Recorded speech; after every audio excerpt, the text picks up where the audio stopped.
All right, so here is a review of Trig. So I'm assuming that everybody has seen the basics of Trig in math class. So as the year goes on, you're going to use sine, cosine, tangent, the inverse of those three, and then bottom of the list here, whose theorem is that? Pythagorean theorem. Pythagorean theorem. A squared plus b squared equals c squared. All right, so let's go through the definitions of each. So sine theta, the definition of sine is opposite over hypotenuse. Cosine is adjacent over hypotenuse. And tangent is opposite over adjacent. Okay? Memorize this. If you don't know the trick, everybody, you should know SOHCAHTOA. SOHCAHTOA. All right, so let me make up a problem here. Let's say that this angle on this triangle is 22 degrees, and side B here is 5 feet. What I want you to do is solve for side A and side C. So I'll give you a minute to do that. So we're looking for side A and side C. So so this is our angle here, 22 degrees. The 5 feet is adjacent and side A is opposite. So which one is adjacent and opposite? Tangent, right? So here's how you do it. So solving for side A, we're looking for side A. We're going to go tangent 22 equals A over 5, right? Opposite over adjacent. So then side A will be equal to tangent 22 times 5 feet. And what does that come out to be? What'd you get? 2.02. 2.02 feet. Okay, so we now have, let's make this. So A, we now have 2.02 feet. So at this point, when you're looking for side C, you got one of two choices. Your first choice is you could do Pythagorean theorem, a squared plus b squared equals c squared, or you could use one of these trig functions. So let's do Pythagorean theorem. If we were to use one of the trig functions, which ones would work? So we could use either sine, because we now have opposite, or we could use cosine, because we have adjacent. But to use Pythagorean theorem, you would go like this. So we're solving for c. So c is going to be the square root of a squared plus b squared. So A is 2.02.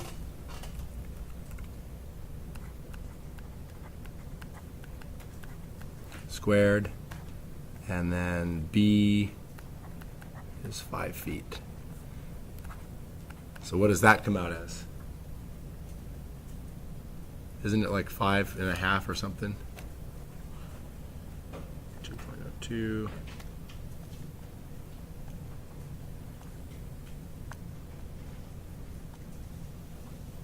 5.4. We'll round that to 5.4. Okay, so side C is 5.4 feet. All right, is everybody comfortable with that? Okay, now another thing that you're going to have to be able to do is find a missing angle if you have the sides of a triangle. So for example,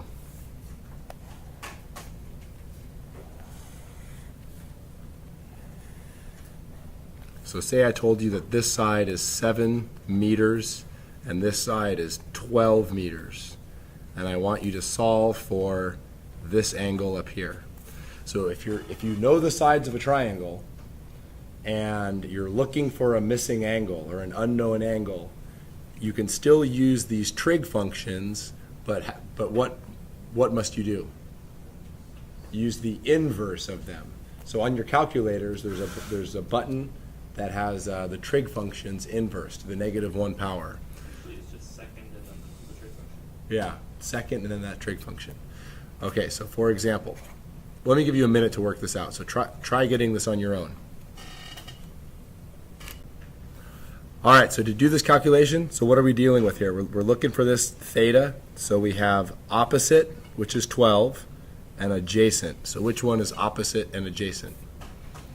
Tangent. So you're going to go tangent inverse opposite over adjacent, which is going to be 12 meters over 7 meters. The meters cancel out, so it's just 12 over 7. So theta comes out as 59.7. 59.7 degrees. And by the way, so now that we know that this angle in here is 59.7, this angle right there is 59.7, so what must this angle be in here? 90 minus 59. No, what? Yeah. All the angles in a triangle add up to 180, okay? So this is going to be 30.3. That has to be 30.3 degrees. All right, any questions on trig at all? Pretty straightforward. Would you agree that's the basics of trig? And there's more beyond that, but you don't need it for this class. For the one before this, why did you do like the square root? Like you like did like c equals. Oh yeah. So okay, so on the previous example, I used Pythagorean theorem right here, and what I was doing is I was solving for c. So what I did is I square rooted both sides. So for starters, let's just reverse the equation. C squared equals a squared plus b squared. So what we want to do is take the square root of both sides. So the square root of c squared is c. So we have c equals a squared plus b squared, square rooted. I was isolating c. Okay. All right, so let's do some graphing. That's the other thing I want to talk about today. And then any other questions you have on the homework. This is number 18 in the homework packet. I think it's pretty basic graphing stuff. So we're given this graph, mass on the y-axis, volume on the x-axis. So in chemistry, I almost promise you that your chemistry teacher, well, if you had me, I definitely gave this to you. In chemistry class, you guys plotted mass versus volume. All right, the slope of this line. So let's number these lines here. So we'll call this line 1 for substance 1, line 2 for substance 2, and line 3 for substance 3. So let's look at line 1.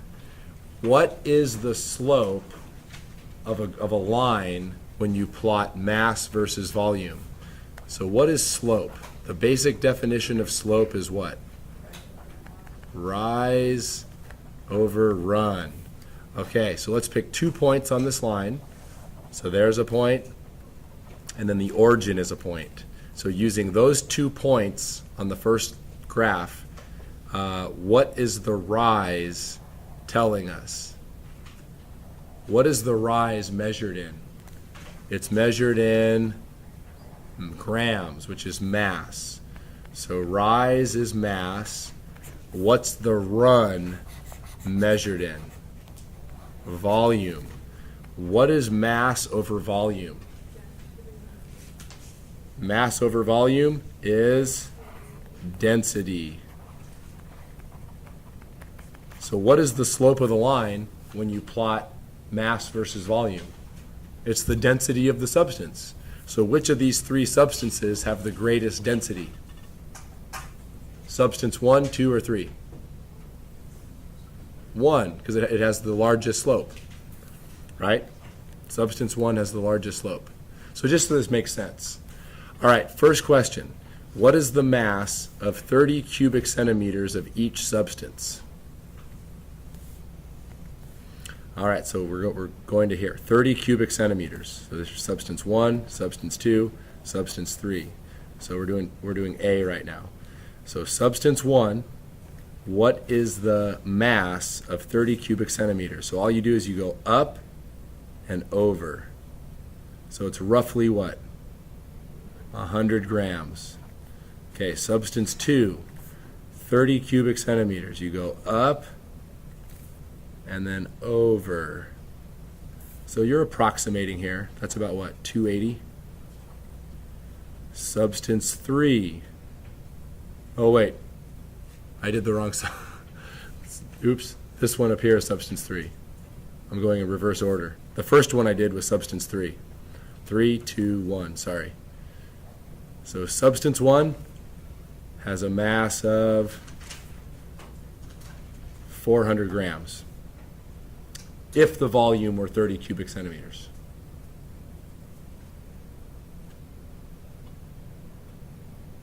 You guys with me? It's not too hard.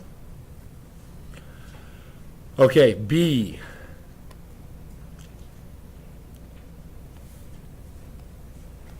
So here we go. 1, 2, 3. So if you had 100 grams of each substance, what would their volumes be? So here's 100 grams right there.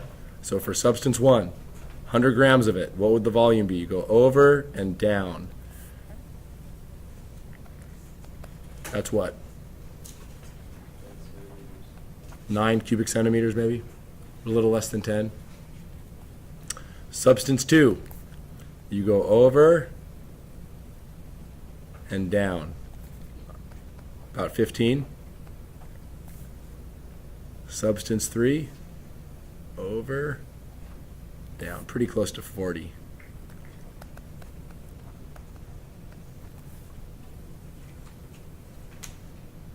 Okay. All right, part C we've already answered. Describe the meaning of the steepness of the lines, the slope. What is the significance of the slope of the line? The answer to C is what? Density. Density is defined as mass over volume, which is what the slope is. You know, slope is rise over run. Rise is measured in mass. Run is measured in volume.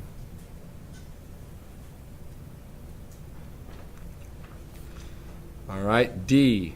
Calculate the slope of each line and show the appropriate units. All right, 1, 2, 3. All right, slope of the line for substance 1. Now, when you're taking the slope of a straight line, you can use any 2 points you want. So let's use the origin and that point. So what's the slope? So the rise is 400. And then the run is 30. So that works out as 13 1/3.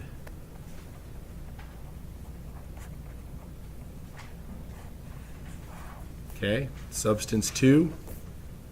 Let's use, I don't know, let's find 2 good points. Let's use this point and the origin. All right, what's the rise? About 450. And then the run is 50. So that's 9 grams per cubic centimeter. And then the third is, so let's use that point and the origin. So the rise is a little more than 100. Let's call it 110 maybe. The run is 40. So 110 over 40 is 2 point, we'll just round this off to 2.8. Okay? Now, E, calculate the equation of each line. Do you guys need time to catch up?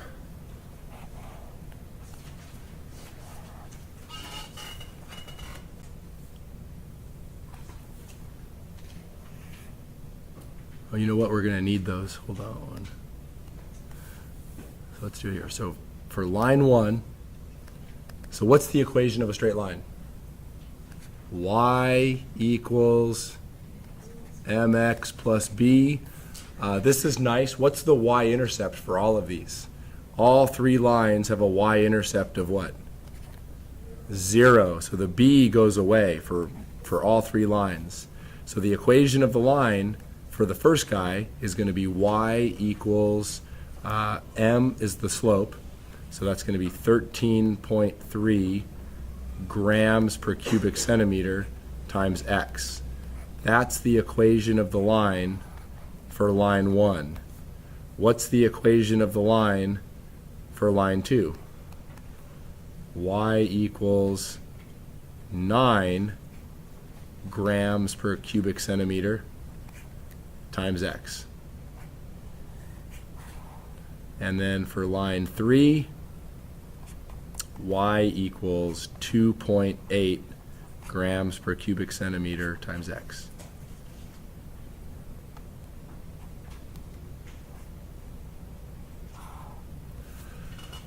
All right, then for each line, calculate the mass of 500 cubic centimeters.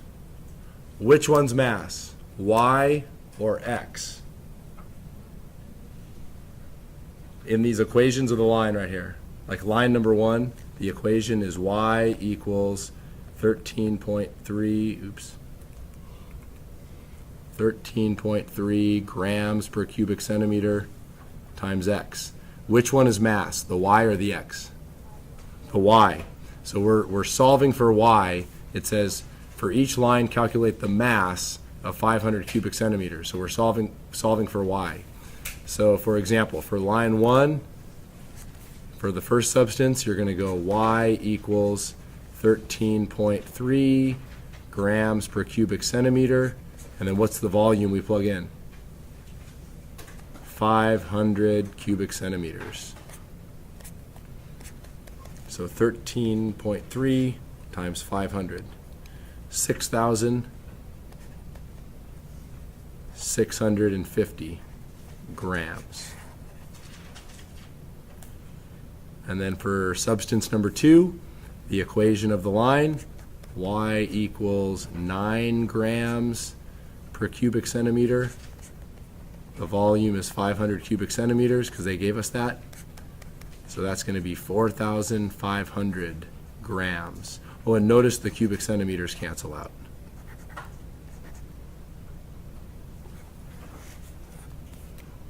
All right?